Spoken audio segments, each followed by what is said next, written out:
Engineering Treasures Channel. Engineering Information Number 3.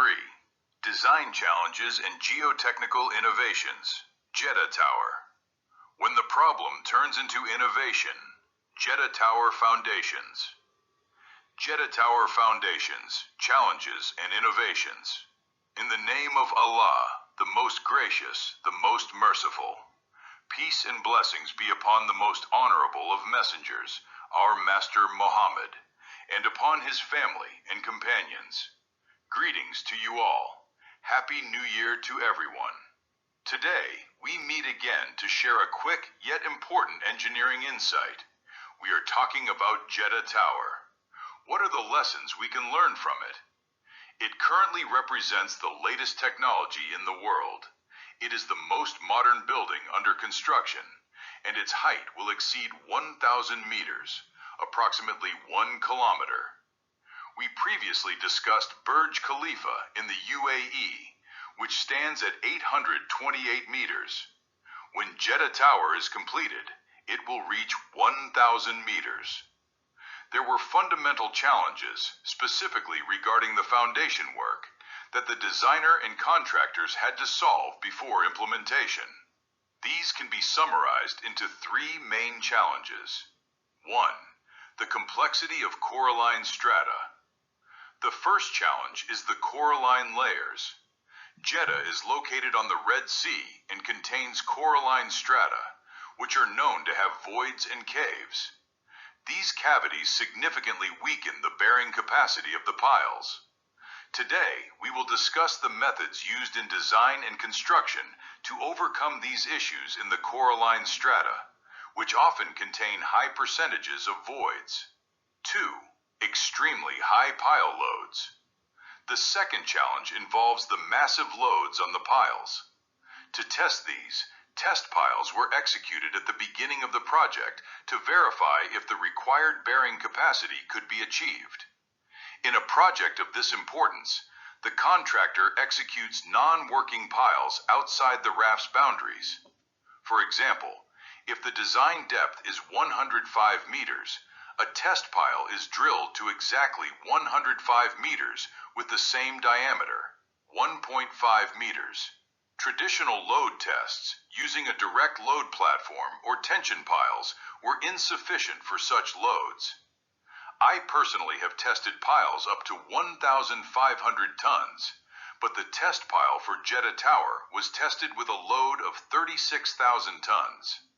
To achieve this, they used the Osterberg cell, O-cell system, which is the modern technology for high-load testing. We will discuss the details of the O-cell method in a dedicated video. 3. The thickness of the raft foundation.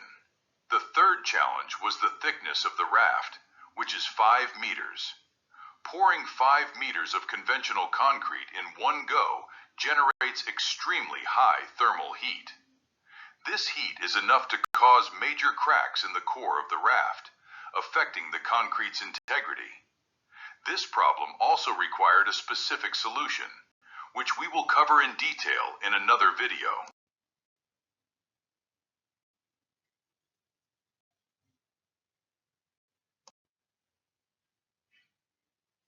Deep dive, overcoming the Coralline soil challenge.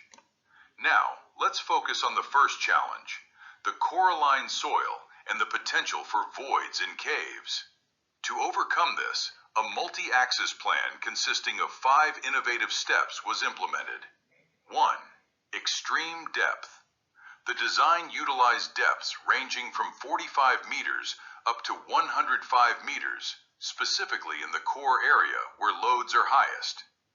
The goal of this depth isn't just to reach solid rock, but to ensure the pile passes through multiple layers of coralline limestone.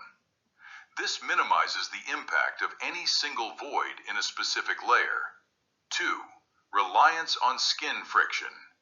Designers did not rely on end bearing, resting the tip on rock, because of the risk of a void existing directly beneath the pile tip. Instead, they designed the piles to work via skin friction, transferring the tower's weight to the earth through the friction between the long concrete pile body and the surrounding soil layers over the 105-meter length.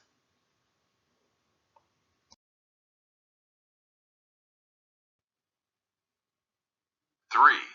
Void grouting technology. During drilling, they used bentonite fluid to support the borehole walls. The level of the bentonite was strictly monitored. If the level dropped suddenly, it indicated a void or cave. Drilling was immediately stopped, and concrete or grout was injected using a treme pipe to fill the cavity before resuming.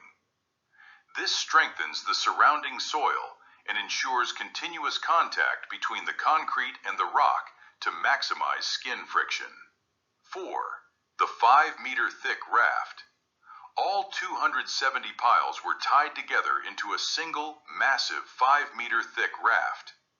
This creates a rigid platform that distributes the tower's weight equally across all piles. If one pile encounters a weak spot or an undetected void, the raft redistributes the load to the adjacent piles, making the entire system work as one unit. 5. Base grouting. To ensure a strong base, additional steel pipes were attached to the reinforcement cage, reaching all the way to the pile toe. After the pile was poured, grout was injected under high pressure through these pipes into the base. This fills any potential voids at the tip and significantly improves the end-bearing capacity.